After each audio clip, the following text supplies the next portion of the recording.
नमस्कार विद्यार्थी मित्रांनो, गुरुकुल करिअर अकॅडमी यूट्यूब चॅनलमध्ये पुन्हा एकदा आपल्या सर्वांचं स्वागत करतो। आज आपण एक महत्त्वाचा विषय अभ्यासणार आहोत, ज्या विषयाचं नाव आहे भारतीय राज्यघटना संविधान, ज्याला आपण संविधान असं म्हणतो। संविधान पाहत असताना यापूर्वीचा थोडासा भारतीय स्वातंत्र्याचा इतिहास पाहणं फार गरजेचं होईल। पाहू आपण एक धावता दृष्टिक्षेप त्यावर टाकू आपण। जवळपास 150 वर्षे आपल्या भारतावर इंग्रजांनी राज्य केले गेलं, व्यापारी म्हणून आले आणि राज्यकर्ते बनले। देशातील संपूर्ण जनतेची पिळवणूक करणारे त्यांचे जुलमी कायदे आणि ह्या जुलमी कायद्यांच्या माध्यमातून देशाचा राज्यकारभार चालवला जात होता।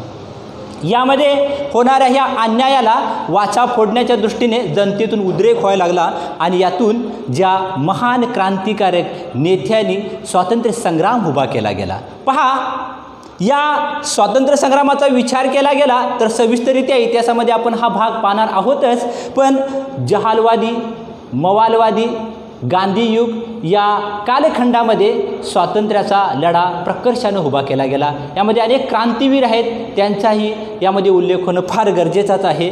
आणि अशी वेळ आली की देश स्वातंत्र्याच्या उंबरठ्या येऊन ठेपला गेला।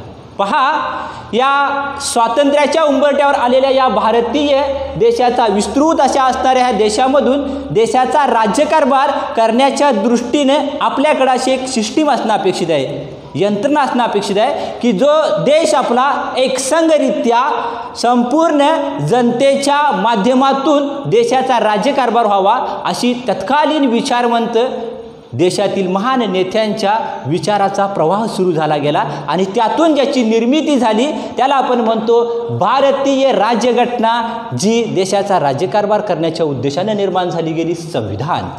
चला पाहू आपण संविधान म्हणजे नेमकं काय ते पाहू आपण।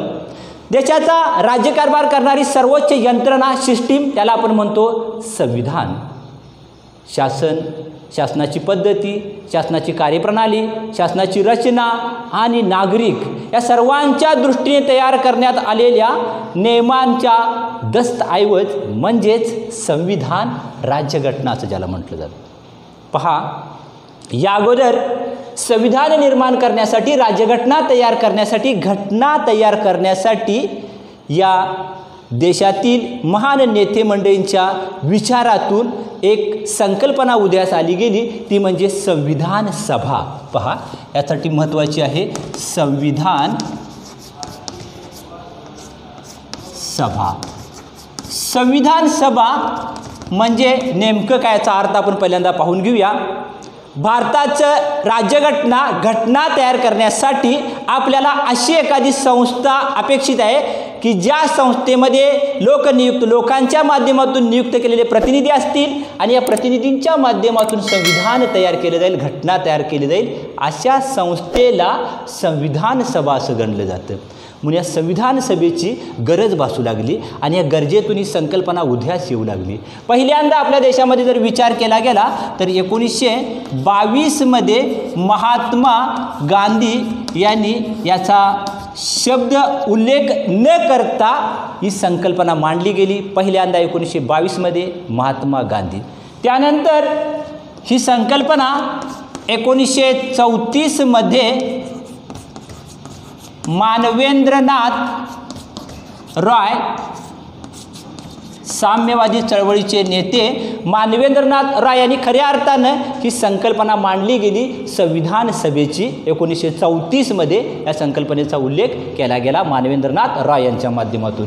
यानंतर 1934 मध्ये काँग्रेस, तत्कालीन सर्वात मोठा पक्ष काँग्रेस, या काँग्रेस पक्षांच्या वतीनं संविधान सभेच्या विषयीची मागणी होऊ लागली 1934 मध्ये।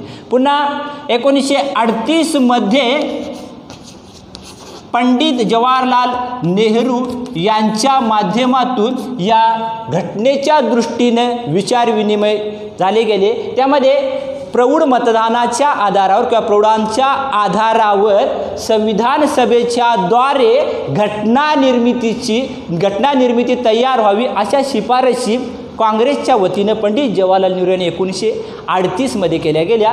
संविधान सभेच्या दृष्टीनं या घटनाक्रम अत्यंत महत्त्वाचा आहे. परीक्षेच्या दृष्टीनं सुद्धा यावर प्रश्न विचारत असताना सुद्धा हा क्रम, महत्त्वाचे नेते, महत्त्वाच्या घडामोडी आपल्याला अपेक्षित लक्षात ठेवणं फार गरजेचं आहे. चला पहा, इथंपर्यंतचा भाग आपण पाहत असताना या भारतीयांच्या माध्यमातून होणार हा विचार प्रवाह आणि इंग्रजांनी यावर विचार केला गेला तो म्हणजे 1940मध्ये.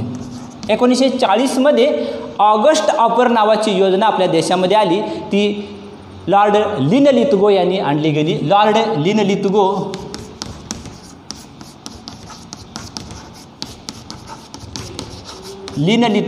यांनी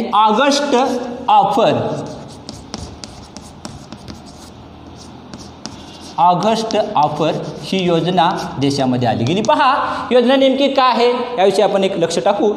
1940 हा काल तत्कालीन परिस्थिती म्हणजे दुसरं महायुद्ध आणि दुसऱ्या महायुद्धामध्ये ब्रिटननं भारतीयांना ओढावलं गेलं आणि त्यावेळी या आमिषाच्या अनुषंगानं दुसरं महायुद्ध संपल्यानंतर आपण भारतीयांनी भारताची घटना मुख्यत्वाने तयार करावी अशी शिफारस या ऑगस्ट ऑफर योजनेमध्ये समाविष्टित केली गेली. यामध्ये जे काय महत्त्वाची मुद्दा आहे तो म्हणजे मुख्यत्वाने म्हणजेच बहुतांशी, काही अंशी मुख्यत्वाने घटना तयार करावी, पूर्णता नाही, मुख्यत्वाने अशी संकल्पना त्यामध्ये मांडली गेली. या दृष्टीनं या 1940च्या ऑगस्ट ऑफर योजनेला सुद्धा भारतीयांनी विरोध केला गेला आणि याच्यावर फेटाळली गेली. त्यानंतर पुन्हा 1942मध्ये क्रिप्स योजना अंमलात आणली गेली. ब्रिटन या कारण क्रिप्स योजना अंमलात आणली गेली. सर स्टॅफर्ड क्रिप्स नावाच्या या इंग्रजांनी क्रिप्स योजना आणली आणि या क्रिप्स योजनेमध्ये काही तरतुदी केल्या गेल्या. या संविधान सभेच्या संदर्भात, राज्यघटनेच्या घटना निर्मितीच्या संदर्भातली तरतूद होती. ती महत्त्वाची तरतूद अशी होती की भारतीयाने भारताची घटना पूर्णता तयार करावी. पूर्णतः पहा, या ठिकाणी त्यांनी जे मांडलं गेलं ते पूर्णता याचा अर्थ पूर्णपणे भारताने तयार करावी असा याचा उल्लेख ह्या शिफारशीमध्ये, क्रिप्स योजनेमध्ये समाविष्टित केला गेला. अगोदरच्यामध्ये मुख्यत्वाने केला. हा फरक ह्या दोन्हींच्या मधला अत्यंत महत्त्वाचा आहे की या परीक्षेच्या दृष्टीनं आपल्याला लक्ष वेधणं गरजेचं आहे. 1940ची योजना ऑगस्ट ऑफर योजना, लिनलिथगो. 1942 क्रिप्स योजना पूर्णत्वाने, हा मुख्यत्वाने. काही वेळा क्रॉसमध्ये प्रश्न विचारत असताना सेम आहे तसंच विधान इथंपर्यंत दिलं जाईल.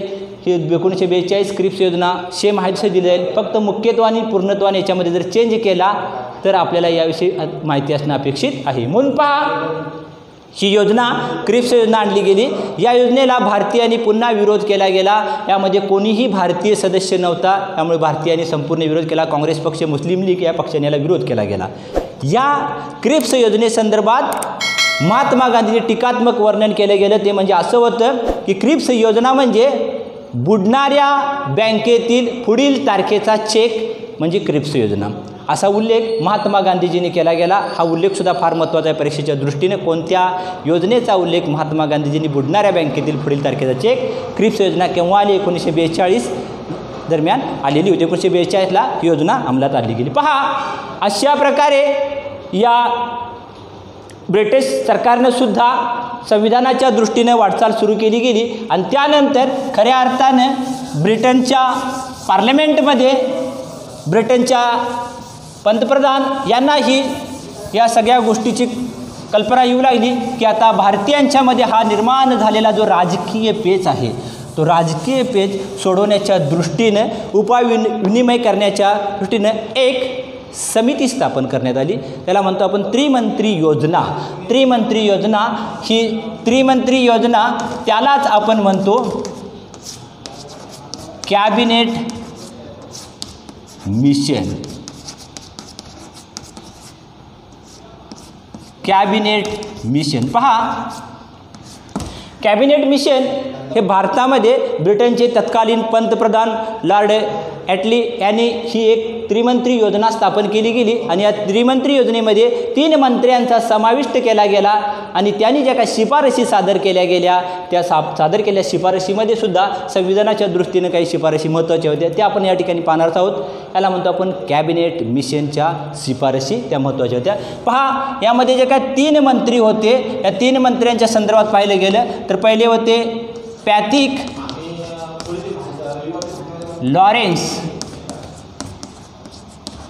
लॉरेन्स हे तत्कालीन भारत मंत्री होते.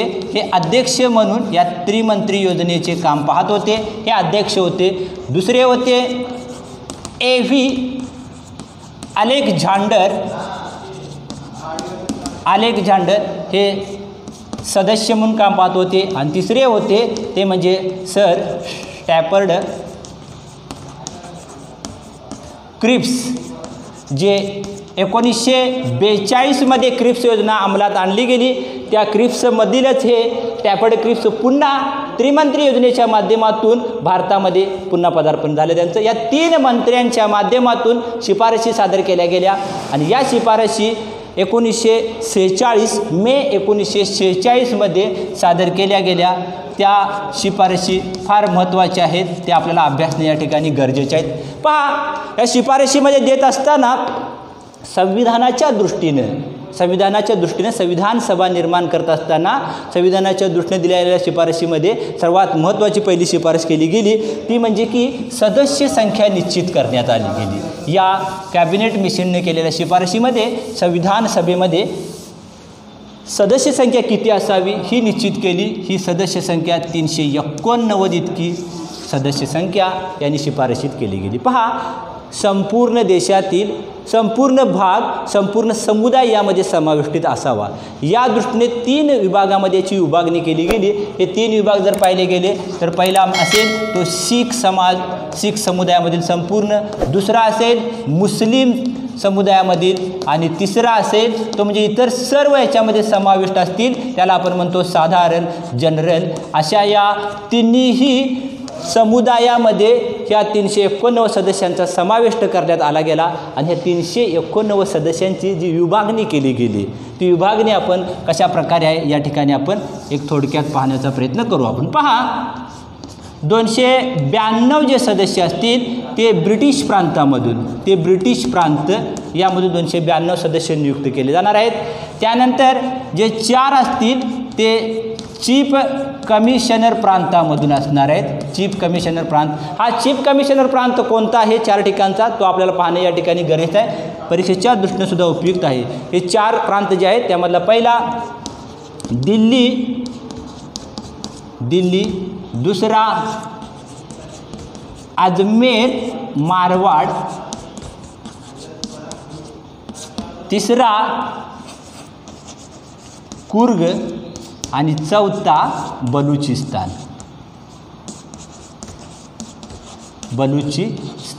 हे 4 प्रांत चीफ कमिशनर प्रांत. या 4 प्रांतातून 4 सदस्य ब्रिटिश प्रांतातून संपूर्ण देशातून 292 सदस्य आणि उर्वरित जे सदस्य असतील ते सदस्य 93 सदस्य जे असतील ते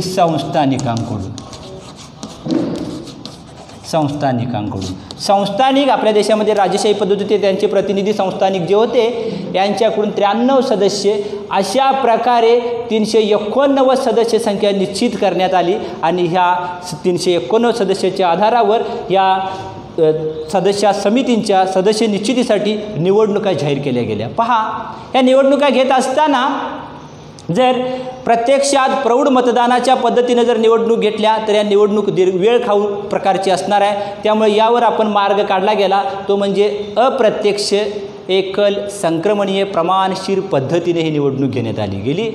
जी पद्धत राष्ट्रपतींच्या निवडीकरता आपल्या देशामध्ये वापरली जात असते ती पद्धत नेमकी काय आहे राष्ट्रपतीच्या निवडीमध्ये आपण सविस्तर पाहणार आहोत.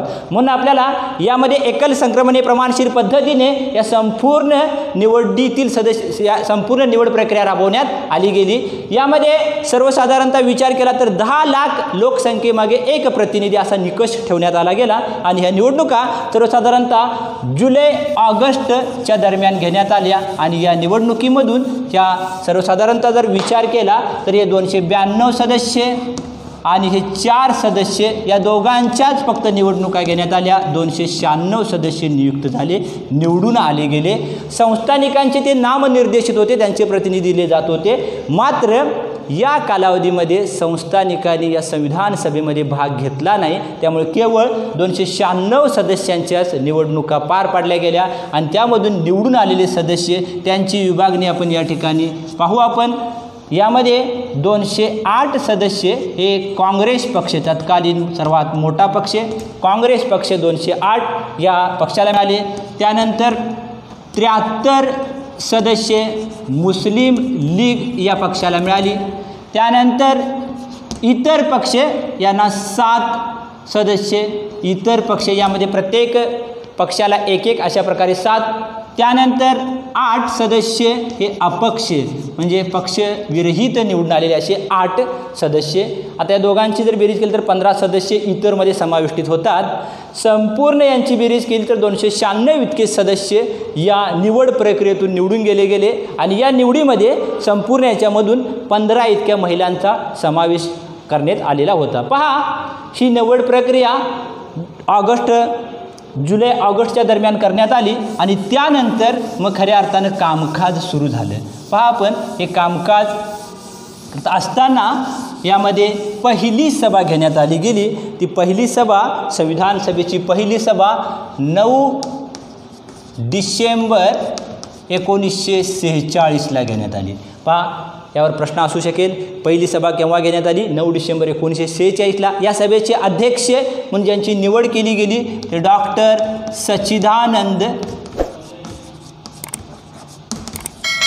सच्चिदानंद सिन्हा यांची निवड या सभेचे अध्यक्ष म्हणून करण्यात आली गेली. पहा, सच्चिदानंद सिन्हा यांची निवड करत असताना एका तत्वाचा वापर केला गेला, तो म्हणजे ज्येष्ठतम ते तत्व. म्हणजेच की ज्या संपूर्ण सभागृहामध्ये उपस्थित असलेल्यामध्ये सर्वात वयानं श्रेष्ठ ज्येष्ठ असणारे असे डॉक्टर सच्चिदानंद सिन्हा हे होते.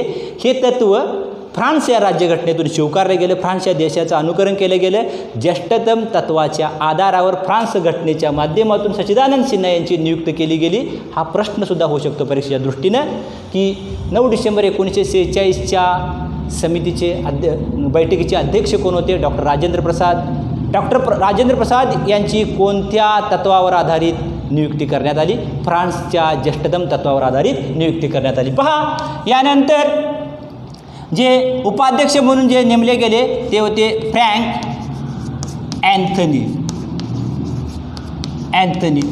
अँथनी यांची उपाध्यक्ष म्हणून या ठिकाणी नियुक्ती करण्यात आली. अध्यक्ष उपाध्यक्ष निश्चित करण्यात आले आणि कामकाज सुरू झाले. पहा, आपण पाहिलं गेलं की अगोदरच्या या निवडणुकीच्या दरम्यान 296 इतके सदस्य नियुक्त झालेले होते आणि या माध्यमातून कामकाज सुरू झाले होते. पण 296 सदस्य नियुक्त होऊनसुद्धा या सभेकरिता केवळ 211 इतके सदस्य उपस्थित होते. 211 इतके सदस्य उपस्थित होते. पहा, प्रश्न असू शकेल, संविधानाच्या कामकाज सभेकरिता किती सदस्य उपस्थित होते? 211. तर 296मधून 211 उपस्थित राहण्यापाठीमागचं कारण असं होतं की तत्कालीन परिस्थितीमध्ये मुस्लिम लीगच्या माध्यमातून पाकिस्तानची मागणी केली जात होते आणि पाकिस्तानची मागणी करणारे जे सदस्य होते यामध्ये उपस्थित राहू शकले नाहीत. म्हणूनच केवळ 211 इतके सदस्य या ठिकाणी पहिल्या बैठकीकरता सभेच्या कामकाजाकरता पुढील उपस्थित राहू शकले. त्यानंतर दुसरी बैठक घेण्यात आली, याला आपण रितसररित्या पहिली बैठक म्हणू शकतो. 11 डिसेंबर 1946. 11 डिसेंबर 1946ची जी काय बैठक झाली, या बैठकीमध्ये अध्यक्षस्थान निश्चित करण्यात आलं. घटना समितीचे अध्यक्ष म्हणून ते अध्यक्ष होते डॉक्टर राजेंद्र प्रसाद, ज्यांना आपण घटनेचे अध्यक्ष असे म्हणतो, घटना समितीचे अध्यक्ष डॉक्टर राजेंद्र प्रसाद. या बैठकीमध्ये उपाध्यक्ष निश्चित करण्यात आले. ते उपाध्यक्ष होते एच.सी. मुखर्जी हे कामकाज पाहत होते. पहा, याच बैठकीच्या दरम्यान सल्लागारांची सुद्धा नियुक्ती करण्यात आली. घटनेचे सल्लागार म्हणून जे काम पाहत होते ते होते B.N. राव. BN राव हे घटनेचे सल्लागार म्हणून काम पाहत होते। अशा प्रकारे 11 डिसेंबर 1946च्या बैठकीमध्ये या घडामोडी करण्यात आल्या। राजेंद्र प्रसाद यांची नियुक्ती अध्यक्षस्थानी, उपाध्यक्ष म्हणून सी मुखर्जींनी आणि सल्लागार म्हणून BN राव। काही वेळेला प्रश्न विचारला जातो घटनेचे सल्लागार म्हणून खालीलपैकी कोण व्यक्ती आहेत, त्या ठिकाणी असेल BN राव। घटनेचे अध्यक्ष डॉक्टर राजेंद्र प्रसाद, उपाध्यक्ष मुखर्जी। पहिल्या सभेचे अध्यक्ष हे हंगामी तात्पुरत्या स्वरूपाचे होते, सच्चिदानंद सिन्हा, फ्रँक अँथनी उपाध्यक्ष। इथपर्यंत हा भाग आपण पाहिला गेला। त्यानंतरची जी बैठक झाली ती 13 डिसेंबर 1946ला। पहा, ही जी बैठक झाली या बैठकीमध्ये अत्यंत महत्त्वाची या ठिकाणी एक निर्णय घेण्यात आला किंवा अत्यंत महत्त्वाची घटना या बैठकीमध्ये घडण्यात आली, ती म्हणजे उद्दिष्टांचा ठराव मांडण्यात आला गेला। पहा, आपला संपूर्ण ज्यावेळी संविधान आपण पाहणार आहोत आणि संविधान निर्मितीसाठी जे आपल्यासमोर जे काही उद्दिष्ट आहे, संविधान निर्माण करत असताना संपूर्ण देश, देशातील जनता, देशामध्ये असणाऱ्या आपल्याला द्यावयाच्या कार्यप्रणाली आणि करावयाची आपल्याला नियमावली, संपूर्ण घटकांच्या शॉर्ट पद्धतीने किंवा त्याचा का आपल्या अभिप्रेत असणारा उद्देश या उद्दिष्टांच्या ठरावामध्ये मांडला गेला। आणि हा उद्दिष्टांचा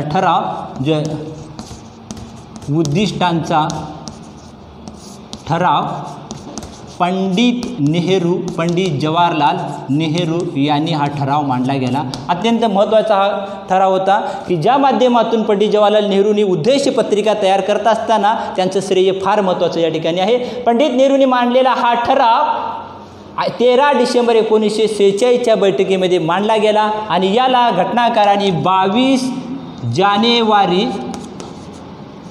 1947ला संमती दिली गेली, मान्य केला गेला। 22 जानेवारी 1947ला हा उद्दिष्टांचा ठराव मान्य केला गेला। हा फार महत्त्वाच्या घडामोडी आहेत, तारीख आणि महत्त्वाची व्यक्ती यांचं नाव माहिती असणं आपल्याला अपेक्षित आहे। इथपर्यंत आपण पाहिला गेला या बैठकीच्या आधारावर कामकाज कशा प्रकारे सुरू होतं हे आपण पाहत होतो। या दरम्यान एक देशामध्ये स्वातंत्र्याची पहाट निर्माण होण्याची वेळ येऊ लागली आणि ब्रिटनच्या सरकारनं आपल्या देशामध्ये स्वातंत्र्याचा कायदा अंमलात आणला गेला। पहा, यानंतर यामध्ये काही बदल झाले, ते बदल आपण या ठिकाणी पाहू। आपण 3 जून 1946मध्ये ब्रिटनचे तत्कालीन पंतप्रधान ॲटली यांनी एक माउंट बॅटन योजनेअंतर्गत स्वातंत्र्याचा कायदा मांडला गेला आणि हा कायदा 14 दिवसानंतर संमत केला गेला 18 जून 1946ला। हा कायदा संमत केल्यानंतर या कायद्याच्या माध्यमातून आपल्या देशामध्ये अंमलबजावणी केली गेली आणि तो कायदा म्हणजेच भारतीय स्वातंत्र्याचा कायदा, भारतीय स्वातंत्र्याचा कायदा 1947। पहा, हा कायदा फार महत्त्वाचा आहे। यावर आधारित आपल्या देशाला स्वातंत्र्य मिळाले गेले। 1947चा जो कायदा त्याला माउंट बॅटन योजनेच्या माध्यमातून तयार करण्यात आला कायदा 1947चा माउंट बॅटन योजना असे त्याला म्हटलं जात असतं। या कायद्यामध्ये भारत आणि पाकिस्तान अशी फाळणी तयार झाली गेली आणि या फाळणीमध्ये 2 राष्ट्र अलग अलग तयार झाली गेली। त्यामधला पहिला तो म्हणजे पाकिस्तानची जी निर्मिती झाली ती 14 ऑगस्ट 1947 रोजी आणि आपला भारताची जी काय निर्मिती झाली, भारताला स्वातंत्र्य मिळालं 15 ऑगस्ट 1947ला आणि या दोन्ही राष्ट्र अलग अलग निर्माण झाली गेली। आपल्या मूळ संविधानाचा विचार करत असताना सुरुवातीला जी असणारी 389 सदस्य संख्या होती, या सदस्य संख्येवर या फाळणीचा काय परिणाम झाला हेही पाहणं आपल्याला गरजेचं आहे। पहा, या फाळणीनुसार या 389 पैकी 90 सदस्य ही पाकमध्ये समाविष्ट झाले, पाकिस्तानमध्ये समाविष्ट झाले गेले। उर्वरित जे काही शिल्लक राहिले गेले ते म्हणजे 299 सदस्य शिल्लक राहिले गेले। पहा, 299 सदस्य शिल्लक राहिले गेले। आता आपल्या ह्या संविधानाच्या सदस्यांची पुनर्रचना तयार होत आहे। 299 सदस्य शिल्लक राहिले, यामधले 299 मध्ये ब्रिटिश प्रांत किंवा देशामधून आलेले आहेत ते 229 सदस्य तसेच होते। यामध्ये उर्वरित 73 संस्थानिकांचे सदस्य निश्चित करण्यात आलेले, 29 संस्थानिकांच्या मध्ये 73 सदस्य आणि या 73 सदस्यापैकी 70 सदस्य यामध्ये समाविष्ट झाले। अशा प्रकारे 299 सदस्य कामकाजाच्या दृष्टीनं करू लागले। पहा, 3 सदस्य यामध्ये सहभाग घेऊ शकले नाही, ते म्हणजे जम्मू काश्मीरचा राजा, जुनागडचा राजा आणि हैदराबादचा राजा यांनी या संविधान सभेमध्ये भाग घेतला नाही. या व्यतिरिक्त संपूर्ण सदस्य यामध्ये समाविष्ट झाले. 70 आणि 229 299 इतके सदस्य हे संपूर्ण सदस्यांच्या माध्यमातून पुन्हा संविधानाचं कामकाज सुरू होऊ लागलं. आणि हे कामकाज करत असताना या दरम्यान संविधानाच्या कामकाजाच्या आधारावर संविधान निर्मितीचं, ज्याला आपण म्हणतो घटना निर्मितीचं जे काम केलं जात असेल, तेव्हा घटना निर्मितीसाठी जेव्हा बैठक होत असेल किंवा घटना निर्मितीचं काम करत असेल, अशा वेळी जे अध्यक्ष असतील ते म्हणजे डॉक्टर राजेंद्र प्रसाद. डॉक्टर राजेंद्र प्रसाद हे अध्यक्ष म्हणून काम पाहत होते. आणि जेव्हा देशामध्ये कायदा निर्माण करण्याचं काम केलं जाईल, देशाच्या दृष्टीने देशाचा कायदा तयार करण्याचं काम केलं जाईल, तेव्हा ग.वा. मावळणकर हे अध्यक्ष म्हणून काम पाहत होते. यांनाच आपण भारताचे पहिले स्पीकर असे गणले जात असते. ग.वा. मावळणकर, डॉक्टर राजेंद्र प्रसाद, हा दोन्हींच्या मधला भेद अध्यक्षपदाचा माहिती असणं आपल्याला अपेक्षित आहे. बऱ्याच वेळा क्रॉसमध्ये असताना प्रश्न विचारले जात असतात. अशा प्रकारे इथेपर्यंतचा जो भाग आहे यामध्ये आपल्याला या निवड प्रक्रिया, रचना, पुनर्रचना, त्यामधले असणारे महत्त्वाचे अधिकारी, पदाधिकारी, त्यांनी दिलेल्या काही शिफारशी या भागामध्ये आपण पाहिलेल्या आहेत. आता यानंतरच्या पुढच्या भागामध्ये घटना निर्मितीच्या या पहिल्याच टॉपिकमध्ये आपण थोडंसं पुढे जाऊन आपण अभ्यासणार आहोत. घटना निर्मितीच्या संविधानाचा राज्यघटनेचा भाग पाहत असताना आपण घटनेची निर्मिती आणि तरतुदी, त्यानंतर उद्देशपत्रिका, वैशिष्ट्ये, त्यानंतर आपल्याला मूलभूत अधिकार, मार्गदर्शक तत्त्वे, त्यानंतर मूलभूत हक्क, मूलभूत कर्तव्ये, आणि आपल्याला त्यानंतर ज्या गोष्टी पाहायच्या आहेत त्यामध्ये संसदेमधील संसद, लोकसभा, राज्यसभा, राष्ट्रपती, उपराष्ट्रपती, पंतप्रधान, मंत्रिमंडळ, त्याबरोबर न्यायदान प्रक्रियेमधील सर्वोच्च न्यायालय, उच्च न्यायालय, दुय्यम न्यायालय, आणि राज्यस्तरावरचं विधानसभा, विधान परिषद, मुख्यमंत्री, राज्यपाल, त्याबरोबर केंद्रसूची, राज्यसूची आणि समवर्ती सूची, घटनात्मक बदल, दुरुस्त्या आणि वेगवेगळे आयोग, या संपूर्ण घटकावर राज्यघटना या टॉपिकमध्ये आपण लक्ष वेधणार आहोतच. यामधील जो काय पहिला भाग आपण आता पाहत होतो, घटना संविधान निर्मिती आणि तरतुदी, यामधला हा अर्ध राहिलेला भाग अजून पुन्हा पुढच्या व्हिडिओच्या माध्यमातून पुढील यातील भाग आपण पाहणार आहोत. यामध्ये या असणाऱ्या महत्त्वाच्या समित्या, समितीचे अध्यक्ष, त्यानंतर जी असणारी मसुदा समिती, त्याचे संपूर्ण आदेश आणि देशासाठी महत्त्वाची असणारी मानचिन्ह, याविषयी आपण आगामी व्हिडिओमध्ये पाहणार आहोत. तोही पाहायला विसरू नका. तत्पूर्वी मी सर्वांची विश्रांती घेतो आणि थांबतो या ठिकाणी. पर्यंत धन्यवाद.